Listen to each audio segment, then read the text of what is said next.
honest with you. I entered into my 30s thinking I had everything figured out. I had the energy, I had the skill, I had the work ethic, I had the vision, but I lacked one thing. That which I lack is what I'll share with you. See, there is something that is called a gap, a knowledge gap, a doing gap, if you like. The gap between knowing and doing. It will be difficult for me to admit, but I must be very honest and vulnerable with you on this set, that I entered into my 30s not having the required wisdom to navigate the season. This wisdom I lacked. It cost me energy doing the wrong things. It cost me time I cannot take back.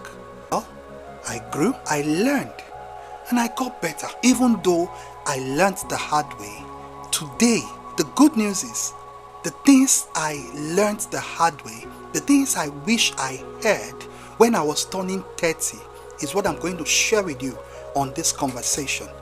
And that is why I call it 30 Wisdom After 30. It is going to be building on our previous conversation. You're welcome to Peak Performance Academy. You see, the first thing, among other things I learned, when it comes to wisdom, there is a reference point that I want to quickly allude to that will help us gain clarity. In the scriptures, the wisest man that ever lived, Solomon, he said something profound. He said, wisdom is the principal thing, and in all your getting, get understanding. That scripture is very profound, and it will be the foundation of the first lesson, that the first thing you need in life is wisdom to navigate. Wisdom is more important than money. Wisdom is more important than idea. Wisdom is the main thing, is the first thing. It is what you need before hustle. Many of the time, people will be talking about they have this hustle. It's not about hustle. It's not about business idea. Talking about business idea, if you think having a great business idea and seeing that there is a market for it, you might just have a rude shock if you don't go for wisdom first. When you're 22, you will see that you enter into the room, you have energy, you are talking the loudest, you can even sleep late and still wake up strong and agile. You can even have a presentation and talk your way through it. Guess what? As soon as you enter into your 30s, something shifts. As you are talking loudest, people look at you and say that you are overbearing. As you enter into the room unprepared, people look at you. The things you will take as risk, people call you irresponsible. The things that people admire about you, even your boss that used to say he likes your energy, suddenly you're going to hear him tell you that you are immature. Absolutely. Now, what changed? It is seasons. As you cross into your 30s, the curriculum has changed. The OS has changed. You need to upgrade your operating system.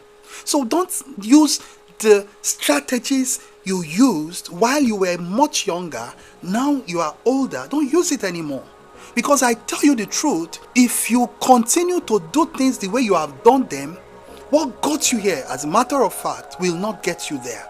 So upgrade. You need to begin to, like I said in the previous conversation, pay attention to rest.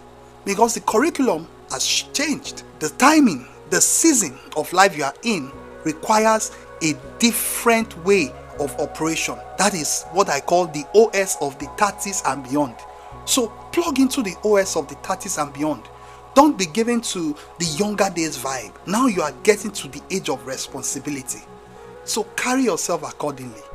Another key lesson that will help you enjoy your 30s and beyond is the question, who am I? If you don't answer the question, who are you, people will define you based on what they feel you should represent or what they feel you should be doing. You have to know who you are. You have to know who you are. That if you don't have a deep-seated answer about who you are, people will answer that question for you. Because people have an idea of who they think you ought to be. It is what I call the conformed version. There is the question around identity. You want to clarify by asking yourself, who am I? What do I believe in? What have I been exposed to? What are my values? Why am I towing this path? What do I want from my life? Who does God say I am? When you ask these fundamental questions, it brings clarity to your life. You don't want to be like Omowumi. So Omowumi, what happened to Omowumi was she went to study law because her mom had told her that lawyers are respected in the society. And so Omowumi went to study law, and she was called to bar, and she began to practice. But guess what? No fulfillment. Omowumi did not find fulfillment in her job. Omowumi did not find fulfillment. Omowumi hated every day of practice. Why so? Because whatever Omowumi is doing, she's doing it because that is what they told her to do. But by 31, Omowumi quit. Omowumi said, no, I cannot live this frustrated life. And she started her food business. And before you know what is happening, 2 years down the line, Omowumi now has branches in 3 states, and she's still expanding her business. You don't want to be 31 before you realize that there is no fulfillment in what you're doing. Because, I saw something on someone's status over the week, and it was quite instructive. The person said, clarity is more important than speed. And so imagine I sent 2 people toothpick, and I give them the money for it, and they both went. One ran and came back and gave me toothpaste, and the other one went and inquired and also took as much time, but he took his time and inquired and get me a precise toothpick. Who will be rewarded for that journey? Even though the other man came back first with toothpaste, the other one came back later with toothpick. So at every point of your life, this is not the season when you want to be carrying people's identity or people's idea of what they believe, what they think you should be doing with your life. You don't want to be the individual that is conforming. You want to be the individual that has his own agency, to realize his identity, to have a deep-seated conviction that this that I'm doing is what I'm called to do. That this I'm doing is what I am gifted to, is what I have been equipped for. Because I tell you, when you cross above 30, you don't want to look successful on the outside but feel empty on the inside. Because it's very possible you can be successful on the outside but failure on the inside. That shouldn't be your life. Another thing you want to do as you begin to come to this season of life is to begin to audit your life. You want to audit your life before life gives you a rude shock. You see, if you don't audit your life, you will just be going. You don't want to wait until you have a health scare. You don't want to wait until your wife tells you, I need a divorce. You don't want to wait until everything is going haywire, your finances is out of order, your body is out of shape, you're about to die. On a lighter note, I had a guy, he has this weakness of taking sugar, and one of the time he went to the hospital and they told him that if he does not cut down his sugar intake, he's going to lose his potency as a man and he will not be able to perform. The man said, what? If that's the case, I and sugar, goodbye. It may sound funny, but it is sometimes that's just how we are as humans. We wait for a health scare before we make certain life changes. No. Audit your life. Don't wait until somebody tells you, until your relationship is about to crash before you begin to value it. And that's why, I like to tell people, okay, so there is this man I respect.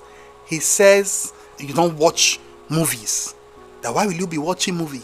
That when you are watching movies, it's like you are gossiping. And I'm like, well, no, I don't agree. I find time to watch movie.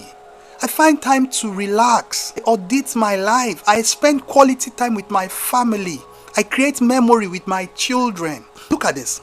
Bayo is married. Bayo is a father. Bayo has 4 businesses. Bayo is mentoring 5 young men. Bayo belongs to 2 committees in church. Just one Bayo. It is just overwhelming. If you will be honest, can Bayo be present for his wife and children with all those responsibility he has brought on himself? So you don't want to have yourself, you be in a place where you are here and there. You audit your life. It's like a prune and take out things that are not of great importance to you. This season of life is when you should say more of no's. You have had your way with your yeses in your younger days. Yes, let's go to club. Yes. Let's have fun. Yes. Let's travel. Yes. Let's go and spend. Let's go and splurge. Yes. Guess what? Now, as you enter this season of life, you want to begin to say no. Everybody has an agenda. Most of the time, people are not as altruistic as you think. So when you don't know what is in it for them, maybe you are just the only one that didn't get the memo. So audit your life. If I were a buyer, I would rethink all those committees and all those other things that is not really adding to my bottom line, and begin to become intentional about my family life. Because in the end, if you don't have time for your children, you don't have time for your wife, you might just wake up to realize that they are gone.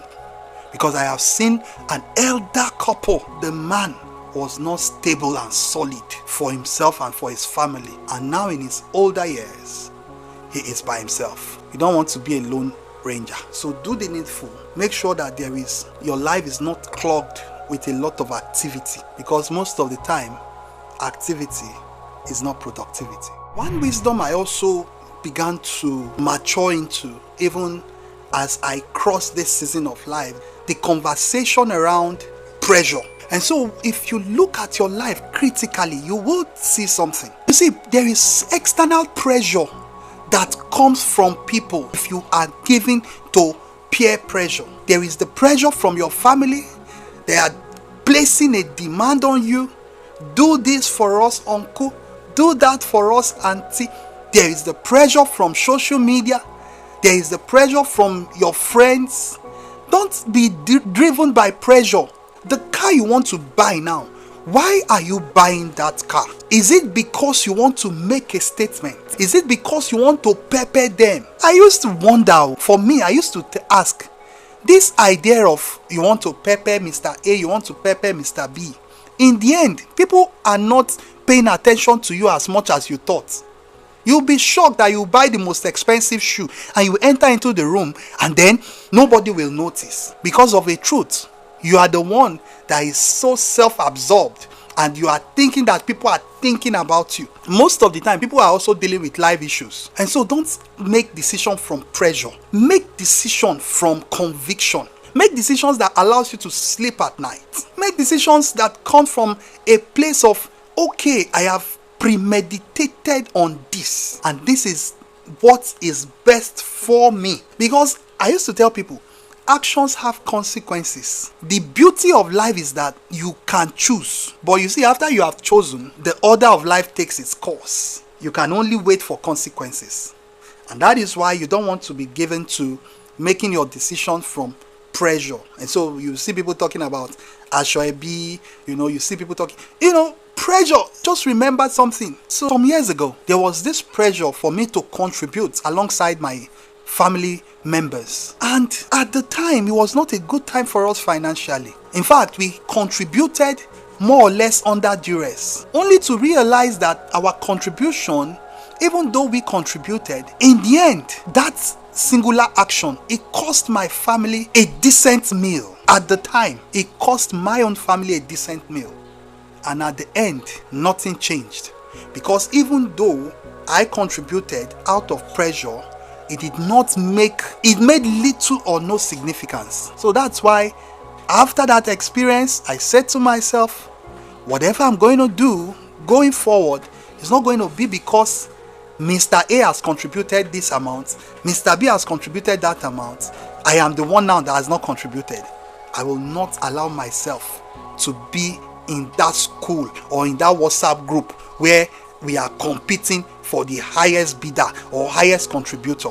No, be in a place where you make your decision based on certain metrics. You make your decision based on certain metrics. It has been predefined by you. In fact, when it comes to finance, plan your finance, budget your life, organize yourself, allocate an amount to charity. Once we are out of that amount, au revoir, merci beaucoup is what you just be saying. I'm not a French man. But on a lighter note, I tell you, so be the kind of person that you are not allowing pressure to inform your decision. So lastly, on today's conversation on 30 Wisdom After 30 Week 1, last point I want to share with you is the need to really optimize your life for enjoyment. Contrary to what you might think, enjoyment is not a sin, neither is it a bad thing. Like I said earlier, I have some idea. Is a guy that I was listening to him and he was alluding to the fact that you watching movies like you are gossiping. He even went as far as saying that there is no TV in his house, there is no entertainment in his life. Guess what? I've been learning from that man for maybe over a decade or close to 20 years. Today, that man is probably in his 70s or late 60s. No, I must say he's in his 70s. His children and grandchildren don't want to spend as much time with him because his life is boring, dry. So having fun is good. You want to put structure in your life. You don't want to be among the category of people that they are all together, always serious. I am in that WhatsApp group, or I used to be in that WhatsApp group. Remember years ago, before I got married, when people see me, they say that I look too serious. They say I don't come across as someone that is playful. I don't come across as someone that is approachable, until they get to meet me and they find me interesting. And I must tell you, in fact, at the time, I used to have that school of thought that entertainment is for losers. Play is for people that are not going anywhere. That used to be my mindset and school of thought. But I no longer hold those kind of ideas. Today, I find time to enjoy life. So do well to find time to have fun, to find time to relax, because you have only one life to live. The idea of life is balance. Don't be in any extreme. Conversation today has been all about 30 wisdom after 30. How to enjoy your life from your 30s and beyond. And we are saying that there are these things that I've learned. Some of them I've learned them the hard way. I wish that somebody gave me this video I'm giving you now. It would have helped me to make some informed decision that I would have been farther ahead. And so, like I've said earlier, the things it has cost me, it has helped me to learn and grow. Many thanks for being a part of today's conversation. You never know who might just need this. Just share this video with that person. Don't forget, you are created for peak performance. Let's do this again next week. Go for it.